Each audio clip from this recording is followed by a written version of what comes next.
Good Thursday morning. Welcome into JOX.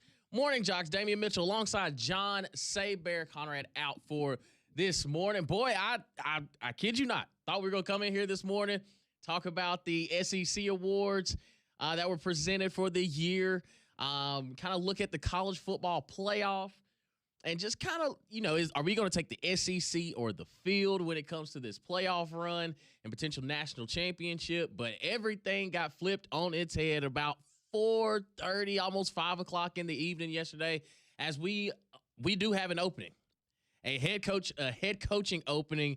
And it's a place that I think people were kind of shocked to realize that it was happening. But nonetheless, the Michigan Wolverines will be in pursuit for a new head coach after they part ways.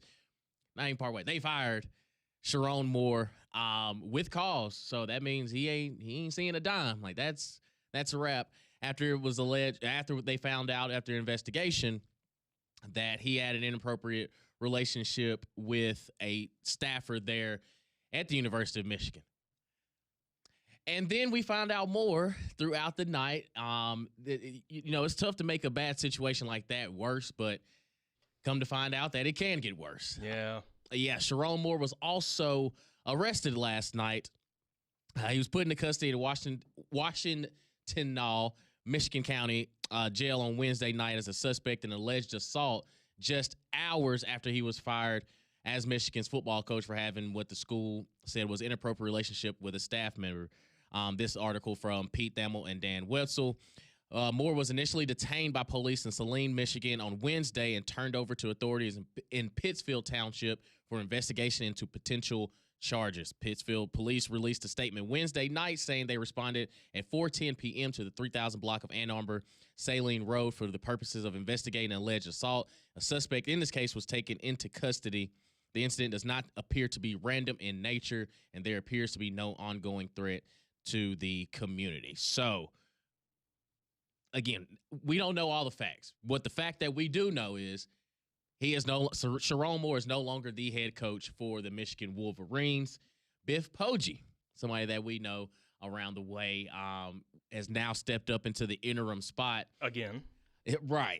Because he had to fill in for, 3 games this season? Mm-hmm. Yeah. Due to the Jim Harbaugh situation with the sign stealing, Connor Stallions, all that mess.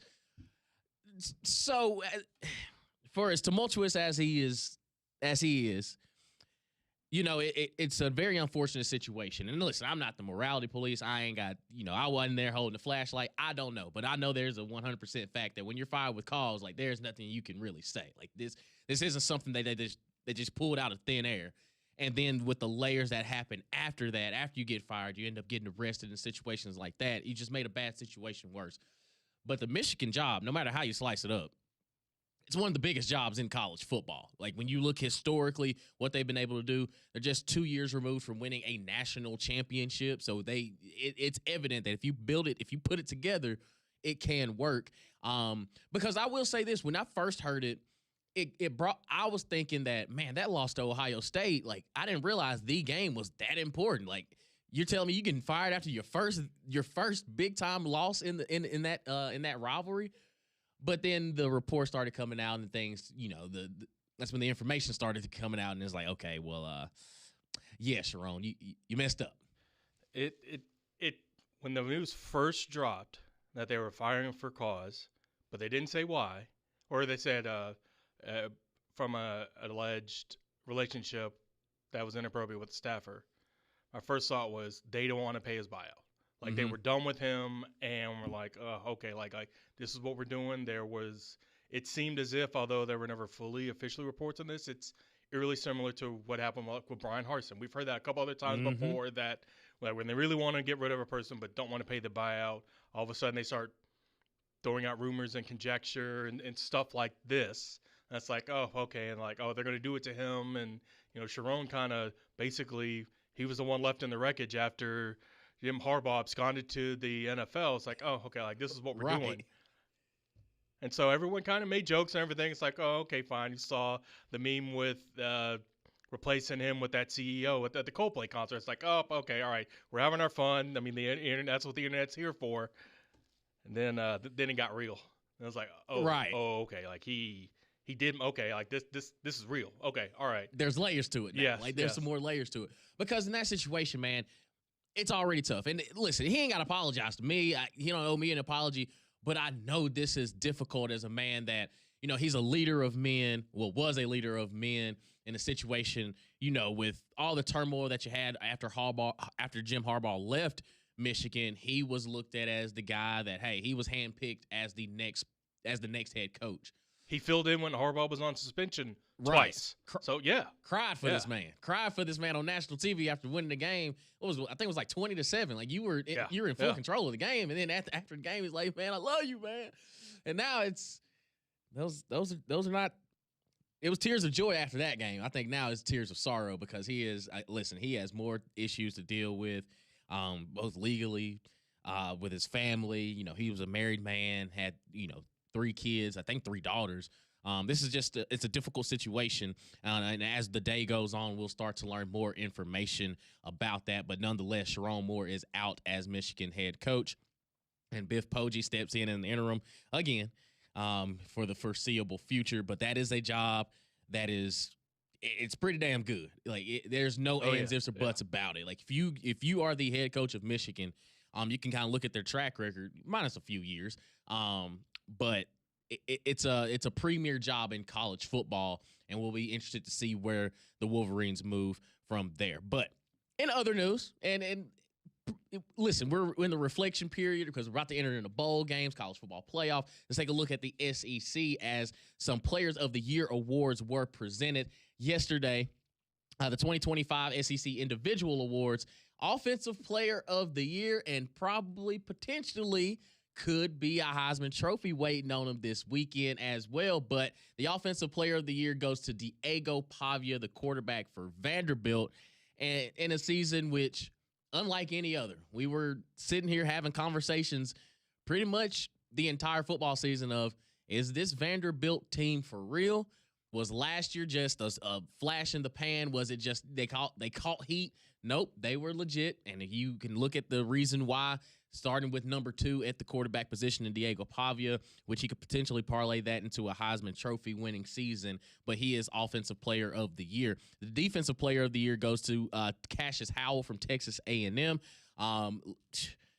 Watch him. Just watch him. Rather deserved. Yes. Absolutely. I don't think there was any debate on that. Tate Sendell, the kicker for Oklahoma, wins Special Teams Player of the Year. Freshman of the Year, Braylon Staley, wide receiver from Tennessee. And Newcomer of the Year, which I guess now with the transfer portal, you made up that one a little bit. Pretty much, right? Yeah. Newcomer of the Year. The quarterback for my Ole Miss Rebels, Trinidad Chambliss. So, you still with them? Yeah, absolutely. Okay. Oh, that's true. We're still playing. Still have a postseason, so okay, that's right. Okay. We're still playing. The Jacobs Blocking Trophy, which is, I think, the understudy of the Joe Moore Award, and it's the individual lineman, goes to Caden Proctor at Alabama and Trey Zune III of Texas A&M. Scholar Athlete of the Year, Nick Rinaldi from Vanderbilt. And how about Coach of the Year, which I don't think there was any debate as far as the SEC goes of who was going to win this, but it's Clark Lee of Vanderbilt, having one of the, not even one of the best college football season that Vanderbilt has ever had, and also got that payday at the end of the year as well, as he got an extension of his contract. So those are the awards for the year in the SEC. And speaking of the SEC, when we return here on Morning Jocks, we're going to take a look at the college football playoff pool, and something that actually Molly Robinson brought up yesterday in Pat Ponder / Molly Marinates on 3-Man Front. She asked a question, and I want to pose this to the listeners as well, 205-834-9450. You can text, you can call in as well. But if you had to choose between the SEC or the field in hoisting the national championship, which direction would you go? We'll keep the conversation going on the other side. Keep it locked right here on Morning Jocks.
6:14 here on Morning Jocks. Damian Mitchell, John Saybear here with you. As the biggest news of the day, Sherrone Moore out as Michigan coach, also has been arrested. And, of course, the rumors, they swirl immediately of who's going to be the next head coach. And the first name that pops up, Kalen DeBoer, the head coach of the University of Alabama. I mean, it's not just rumors. He's literally the betting favorite. The betting Vegas. favorite. Yeah. Listen, my humble opinion, I don't believe that. Like I don't. To me, that's more likely to happen to him going to Penn State. Him leaving Alabama for Penn State, I didn't think that. Like, no, it didn't. I mean, no. I would see why he'd leave Alabama for Michigan. I don't think he will. Yeah. But I think like him to Penn State was maybe 0.1%. Him to Michigan's like 1%. Mm-hmm. Like I could see it and it's feasible. Okay, maybe. But extremely highly unlikely. But I put that again at most 1%, as opposed to the half of 1/10 of a eighth of a percent. Yeah, okay, for Penn State. Like if I'm an Alabama fan, I'm not worried, but it does kind of, it does make you feel uneasy. Like, man, why is his name always popping up? Like, do y'all love? 1 minute they hate him, and then the man you want fired. By the way, right? They're right. Then all of a sudden it's he can stay. He can stay. Yeah, but right. we'll be interested to see how it looks and where it goes as far as the Michigan head coaching vacancy is going to play out, because it is a job that a lot of people would say yes if given the opportunity, but we shall see how it goes. But we know the college football playoff, somebody's got to hoist the national championship trophy. Somebody's going to hold it up in the end. We have 12 teams, and when you look at the field, when you look at the teams that are selected, of course, number 1 team in the nation, Indiana Hoosiers, coming in at number 2, Ohio State, 3, Georgia, 4, Texas Tech, 5, Oregon, 6, Ole Miss, 7, Texas A&M, 8, Oklahoma, 9, Alabama, 10, Miami, 11, Tulane, and 12, James Madison. If we had a discussion right now, if you could take one or the other, would you take the SEC because of the amount of teams that they have in the college football playoff, or would you take the field as the odds-on favorite to win the national championship? Which way would you lean? If I were just taking it in terms of teams, I'm pretty sure I would take the SEC. But looking at the actual bracket and how everything would end up playing out, especially since there's no reseeding, I think you have to take the field, because right out the gate there. Now, the SEC does have 5 of the 12, so we've got an overwhelming chance. But right out the gate, you have Alabama and Oklahoma facing each other. So you're losing a team right there. And assuming chalk holds, Ole Miss will get Georgia. So basically half the teams are done like right then and there. And so at that point, you got to hope that – I think really what it would come down to is, do you think that, again, if chalk holds, if Georgia can get past Ohio State, can they then get past Indiana? Right. As good as Georgia looked, but more so really as good as Indiana looked, I don't know if Georgia can do that. I'm pretty sure I would give them a good fighting chance, but I probably wouldn't bet on it. Right. But on the flip side of that, like, do you think Alabama or Oklahoma could then stop Indiana? That's the difficult question. Probably, maybe. I don't know. And even with that, like, because Texas A&M has looked fairly good all year, but then all of a sudden, one team showed up and stopped and gave them the blueprint. And I think Miami is more than capable of doing that. But I'm pretty sure A&M wins that game. But then you got to do that to Ohio State, and even if potentially that they do, then maybe you got Georgia right there, and then you're losing a team right there. So I just think because of the way the bracket's laid out, I think I'd have to take the field. I feel much more confident taking the field rather than feeling nervous taking the SEC, knowing that I'm definitely taking the underdogs in this. Right, and to me, we had this conversation on 3-Man Front when Molly brought it up, and I immediately thought SEC, and I only looked at it from the teams that will be represented. Right. Yes, yeah. But then when you look at the bracket and how it plays out, it's okay. Well, in the first weekend, literally we're knocking an SEC team out regardless. Yes. So we're knocking one. So that already knocks it down a peg. And then you see the paths in which those teams will have to face. And like you said, if Ole Miss knocks off Tulane, they're playing Georgia. So another SEC team is going to be gone. And then, say Georgia wins and Texas A&M pulls off an upset if they knock off, Miami, and then they knock off Ohio State, you're going to dwindle it down. So unless Alabama runs the table on their side, we're not going to – the chances of having an SEC versus SEC matchup in a national championship is pretty much slim to none. So you basically are going to have to hit your wagon on one SEC team has to win it, has to advance on the bottom half because they're going to be knocking each other out eventually if they do play one another. And then when you kind of look at the teams that are in the field. Now, again, no offense to Tulane and James Madison. But I don't think realistically anybody outside of those locker rooms feel as though they're going to pull off an upset and make a run. Healthy double-digit favorites. So not like a 10.11. It's like 16 and 2021. Like it's rather healthy. It's multiple, or both are basically 3-score favorites. Yes. And we've seen the Ole Miss and Tulane matchup. Again, John Summerall, don't think he's a bad coach, but there's a separation when you ain't got the Jimmies and Joes on the field. Jimmies and Joes over X's and O's. I think John Summerall is amazing, but he's not at Florida yet. He has one more job to do, and that's handle his business with Tulane. And then James Madison matching up with Oregon. Unless Oregon just absolutely, they have to blow it in epic proportions. Nobody's expecting James Madison to knock them off. But then that sets up, that matchup with Texas Tech. That could be one of the more interesting matchups there in the quarterfinals, assuming that Oregon knocks off James Madison. But I do think when I look at the teams in the field, and if I had to say, if we had a conversation of how many teams could potentially hold the national championship, could potentially win the national championship, I think there's 6. I think there are 6 teams you could legitimately have a conversation and convince me. Okay. Yeah, you can convince me that they could end up winning the national championship. You can tell me Indiana.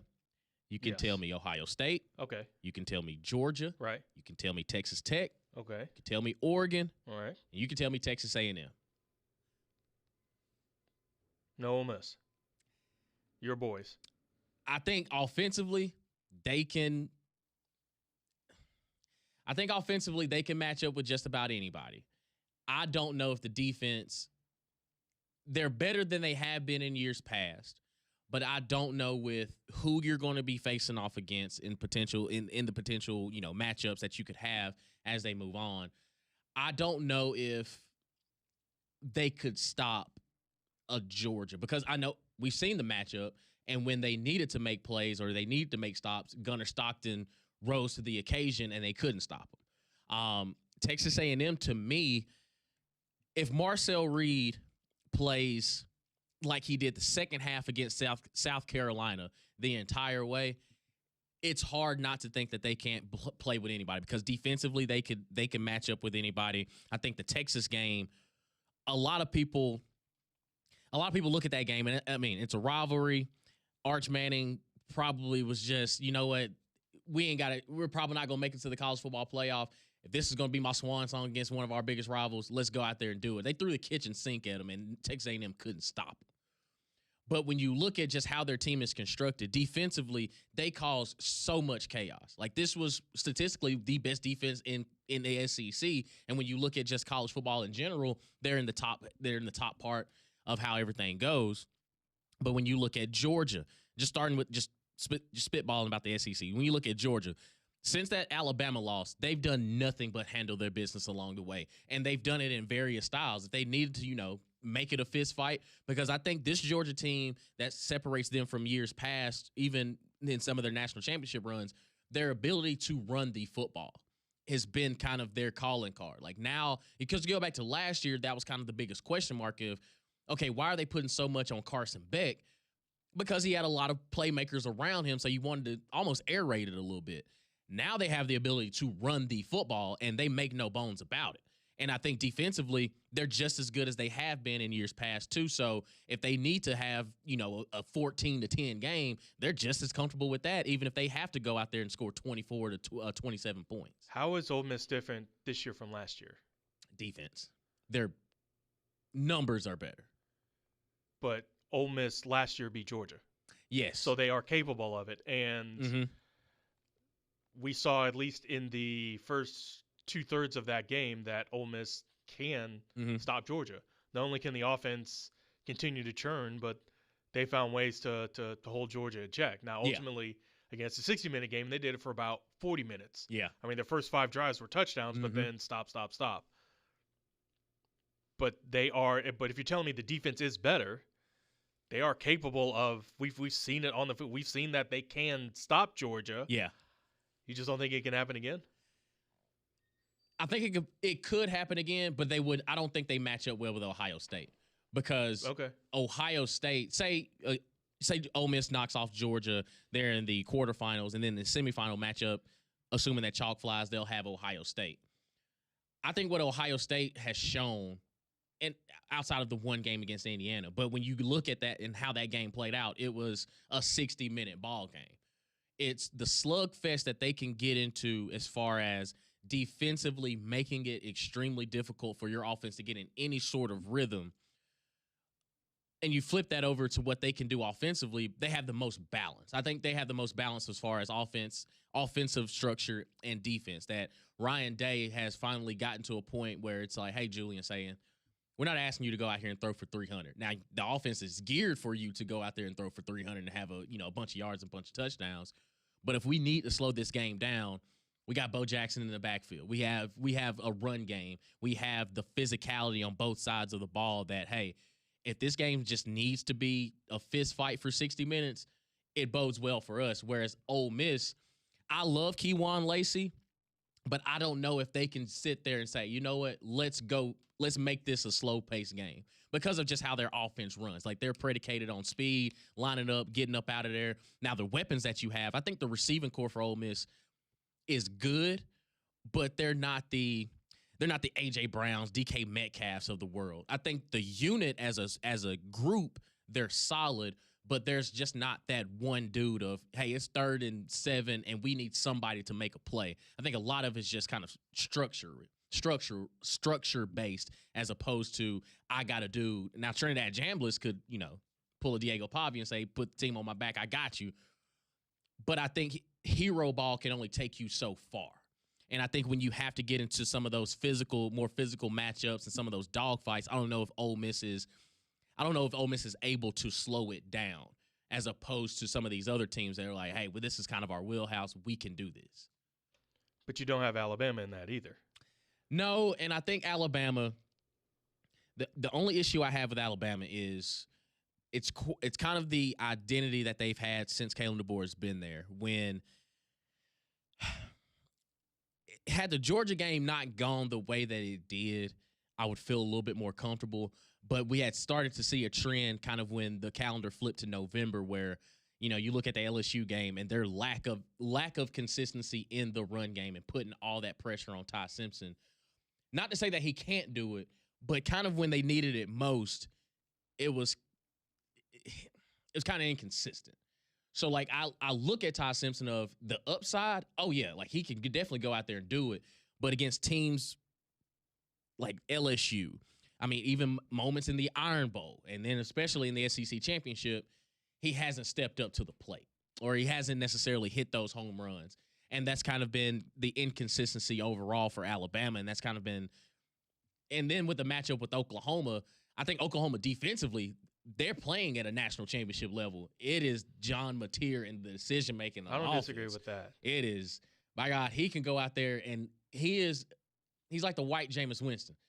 There are a couple plays you look at and it's like, dang, okay, that boy can ball. And then he has these boneheaded plays and these boneheaded interceptions of, come on, man. Like, you've played too much ball for you to consistently make these mistakes. But I do think that Indiana – what they showed me in the Big Ten title game against Ohio State is Kurt Cignetti he's got the cojones. He's got the championship pedigree. of the confidence and the moxie that they play with, that they never feel like they are ever out of a football game. And you go back a couple weeks ago, and the way they dominated Illinois, which Illinois at that time was, I think, was a top 20 team in college football, and they hung 70 on them. So I think that when you look at just the field and how it plays out, when I look at some of these teams, the question marks that I have, like Miami, I don't think Miami is consistent enough. Now, I think they could potentially knock off Texas A&M, but I don't think they match up well with Ohio State either. When you look at just how the bracket is playing out, it's interesting to see. But we'll keep the conversation going on the other side. Get to your text messages, your calls, 205-834-9450. Are you taking the SEC or are you taking the field? We'll keep the conversation going on the other side. Keep it locked on JOX.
6:34 here on Morning Jocks. Damian Mitchell, John Saybear, and you as well, our wonderful listeners, 205-834-9450. Taking a look at the college football playoff. Are you taking the SEC or the field? Had a discussion there in the last segment. And just gotten some reaction here on the Courtesy GMC text line. Again, 205-834-9450. Antoine texting says, stop it. Indiana are not world beaters. Granted, they are good, but just play fundamental football and man up. Don't get cute. They still don't have the Jimmies and Joes. Right. They have less than that. They have James Madison players, and they're doing what they're doing. Yeah. And that's why they're the number one team in the nation. Also, man, if you really go back and watch Texas A&M, if you go back and watch Indiana outside of just the conference championship game, like they went to Oregon, a team that is in the college football playoff, beat them on the road, like, and really and truly was in control the entire game. Like they were the first ones to punch Oregon in the mouth by 10, if I recall. Yeah, 30-20.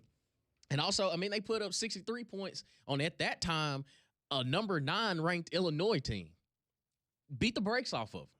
So, and again, we went all season long kind of having the question of, is Ohio State the best team in college football? They held the number 1 ranking pretty much the entire season. And then in the conference championship game, outside of, I guess you'd say, the Texas game, that was the first time they got hit in the mouth, and Indiana was on the other side of that. Like, this Indiana team, I think, may be the most underappreciated squads that are in the playoff right now because of, kind of to Antoine's point, like, they're not flashy, but they have a Heisman Trophy candidate in Fernando Mendoza. Fernando Mendoza has 39 total touchdowns this year. Like, Indiana's putting up points. And I think another team in the college football playoff that, unless you've truly watched them, you can debate the quality of competition, but I think Texas Tech is one of those teams, if you haven't really paid attention, like, everybody knows Jacob Rodriguez, but you look at a lot of those other pieces that they have on the defensive side, like, they choke teams out. Like, it is one of those, you have just played Texas Tech at the end of the game. It is like, whew, we lucky to get that one, because the only loss they have is Arizona State, and at that time, Arizona State, a good football team, a team that played in the college football playoff last year. But that's their only blemish, because you look at the 2 matchups they had with BYU. BYU offensively could not do anything, and especially the second half of the Big 12 championship. I mean, Texas Tech it was turnover galore. So, and looking at the defenses that are in the college football playoff, I think 5 out of the top 10 are in the college football playoff. This is kind of one of those years where, a perfect example of defense wins you championships. And a lot of these teams that are in the college football playoff, they hang their hat on the defensive side. James Madison, statistically, and again, you can talk about who they've played. They're in the Sun Belt, I understand. But they are the number 2 scoring defense in college football, right behind Ohio State. So, the numbers may tell you one thing, but when you really watch them play, and again, no offense to James Madison, but, Oregon's a little bit of a step up. But I think that when you look at just the field and just how this, something that we've always wanted since the changing of the game and when we introduced the college football playoff is just more parity. We're getting it with the transfer portal. Like, these teams, I don't think anybody expected to have a conversation where we're talking about Tulane being in the college football playoff. And you know how the committee presents everything, but I think the defensive side of the ball is starting to make a resurgence, and it's, instead of it just being one dude that is shutting everything down, and the old days of the cowboy collar middle linebacker, it's the unit as a whole, because Texas Tech defensive front, if you cannot block those guys, you're not going to win a football game. And even with Oklahoma, for as inconsistent as Oklahoma has been on the offensive side of the ball, what they can do is absolutely beat you up on the defensive side. Like, you have got to have a plan in order to stop them. And, granted, we've seen the Oklahoma and Alabama matchup for 2 years now, and it feels as though Brent Venables he has something that just unlocks. And Oklahoma defensively starts turning it up. And the biggest thing for them is just figuring out how can we generate something on the offensive side of the ball. But we'll keep the conversation going. Let's go to the phone lines. Melvin in Birmingham wants to talk with us this morning. What's going on this morning, Melvin? Hey, what's going on, guys? Hey, I probably have to beg to differ with some people about Indiana not having some dogs on that team because I think that number 3, the wide receiver, I think he got hurt in the Ohio State game, and he wasn't available the rest of the game. And I forget who their running back is, number 8. Oh, yeah. Hemby. That boy can.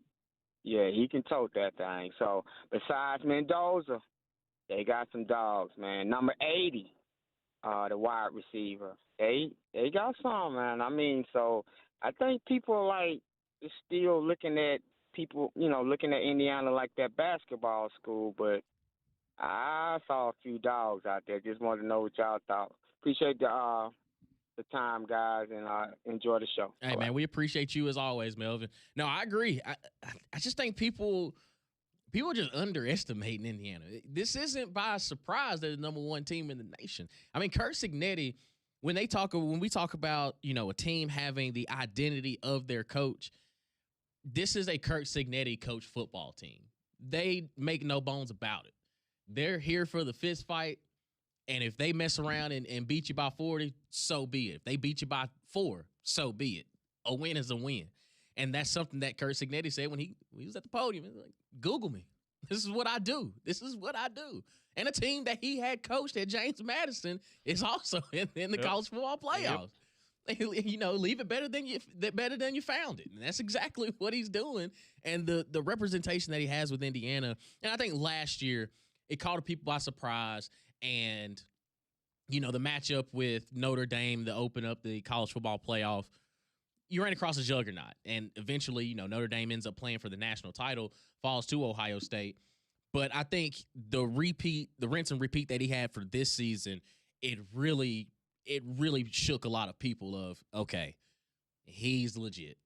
He has the footprint. And I also think I didn't have the same feeling about Fernando Mendoza until probably halfway through the season of, okay, he can really play ball. Because at Cal, yeah, they beat Auburn, but I never really felt that Fernando Mendoza was that dude. It just, okay, you got a few players. You had Jaden Ott. You made some plays.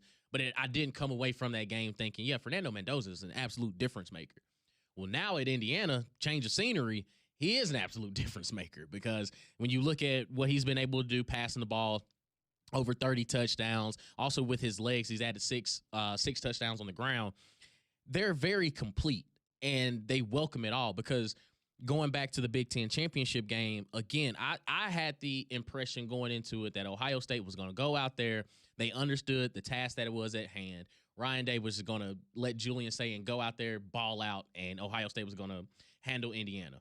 But as that game went along, I realized quickly, this is going to be a bloodbath. Somebody's going to be battered and broken when they leave this football field. And somebody's going to have a very hard-earned victory. And it's just so happened to be Indiana, and that's kind of been their recipe all season long. When the clock hit 0 and Indiana beat Ohio State, do you remember what Cignetti's face looked like? Did you see it? It was almost like a sense of. He wasn't jumping around elated, right, happy. He's like, "Yes, I did it. All right." It was a face of a man that knew he was going to win this game, and honestly, he looked a little mad.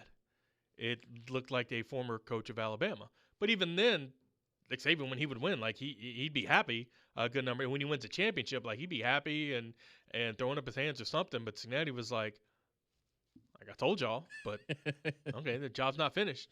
And you heard him say on the podium afterwards that this is a great win. Now I've got 20-some-odd days, whatever, to get these guys back humble again to go win a championship. Like, this is a great moment. Like, what we did, one of the things we set out to do, the job ain't finished. Now, the elation that we got right now, and they knew that they were going to be number one. That's great that you're a number one team, but now everyone's coming for you. Now everyone knows. Now the target's on your back. Yeah. And I think he relishes this. He's like, come on. If this is what you truly want, show me. And all Indiana has done, It's shown that, hey, we ain't scared. We ain't worried about it. And people want to talk about, the Big Ten, comparing it to the SEC. I get it. But if you really, really look at how this team operates and how they go about their business, same way with Texas Tech, and at time, and again, besides the one blemish on their record, Ohio State too, it's, man, these teams are talented. Like, they go out here and play high level football at the highest degree in one of the best conferences in college football, in the Big Ten. Of course, we're going to have our SEC bias because we see it week to week, but these teams are built. I'll put it like this: if they were in the SEC, I still think they would be pretty damn good and they would handle their business as well. So we'll keep the conversation going. We see your text messages, see your calls, 205-834-9450. Keep it locked right here on Morning Jocks.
6:49 here on Morning Jocks. Damian and John here with you for a few more moments as we get you set for McElroy and Kublik in the morning at the top of the hour. Of course, the biggest news in college football, Sherrone Moore out at Michigan after an inappropriate relationship with a staff member. Also has been arrested last night for alleged assault. Again, we'll be getting more details throughout the day. SEC awards for the year. Offensive Player of the Year, Diego Pavio. Vanderbilt quarterback. Defensive Player of the Year, Cassius Howell. I guess you say linebacker / safety for Texas A&M. And, of course, Coach of the Year, Clark Lee of Vanderbilt. 205-834-9450. Been discussing the college football playoff field versus the SEC. And it kind of spurred into the conversation of when you take a look at the field, it's pretty doggone good. Just all 12 teams have a chance, theoretically, but, James Madison, Tulane, we appreciate y'all being here, but this is a conversation for the big dogs. And Indiana has kind of dominated the conversation as the number one overall seed. John in Trussville, he has DeBoer to Michigan and Cignetti to Alabama. I don't know if you've seen Kurt Cignetti's contract. After this last year, I don't know if that's going to happen. DeBoer to Michigan, I don't believe it's going to happen. Anything could, but I just don't expect him to jump ship after 2 years at Alabama. I think the Alabama job still means something, and I don't think that he would jump ship to that. That's just my opinion, and the fact that he's the odds-on favorite. I think John Summerall was the odds-on favorite for Auburn for as soon as the job was open, and then they went to Alice Goller. So, oh yeah, that he was a favorite for a reason. Yeah, I think mostly had that. What's the meme? He had us in the first half. Not gonna lie. I mean, yeah, Summerall was there, and then he kind of wasn't. Yeah, I mean, who knows? Listen, when you look at just the coaching carousel as a whole. Yeah, this Michigan situation is a little bit different because I don't think anybody expected it to be the way that it's necessarily ended. But you know how it is. And again, I wasn't there. I don't know who it was or when it happened or situations like that. But it happened nonetheless, and the Michigan job is open. Speaking of the Michigan job, this is where our buddy Josh in Birmingham wants to talk about the Sherrone Moore situation. What's going on, Josh? Hey, good morning, guys. How you doing? Doing well, brother. I just have a couple of quick comments. Number one, I think we all just need to acknowledge, how unfortunate it is that, a young lady was, abused, put under tremendous pressure and forced to make decisions that, under pressure. And I think we can start there.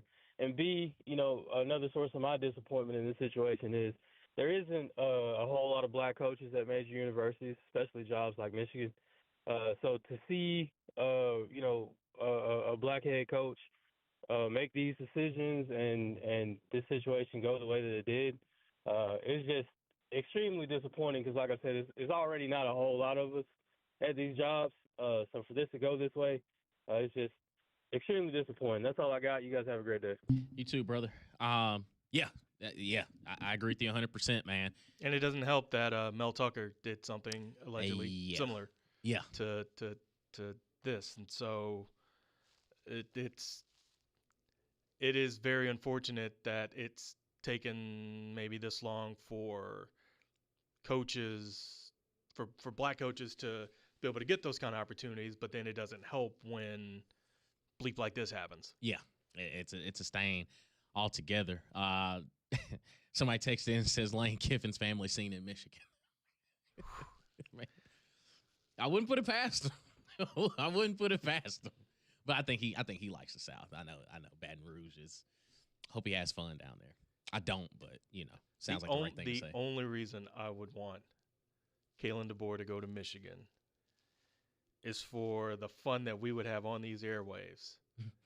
Because Lane Kiffin would try his damnedest. Like, all right, I know I signed this LSU contract, but Alabama's right there, son.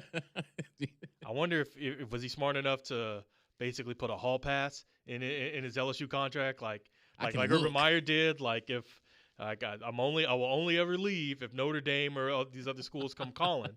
And do you think Lane Kiffin's like, I'm happy, I'm gonna be here at LSU. However, Alabama comes calling, I'm out. Sorry, y'all. Yeah. Sorry, y'all. Chris takes in and says, if for some reason DeBoer leaves, can we get Dan Lanning? I think y'all already tried Can that. you? Yes. Will you? No. Heck no. No. I think that's already happened. I think that conversation is gone. Somebody texted in and says, I don't think DeBoer leaves because of timing, but to think he won't because Bama means something is looking at it from one side. All jobs mean something, but what factors into the meaning for one person to the next varies. It does. It does. I just don't think that's going to happen. But who knows? I didn't think Lane Kiffin was going to go to Ole Miss. Had me fooled. Thought we were going to rock this thing on out. But it is what it is. McElroy and Kublik in the morning. Those guys are next.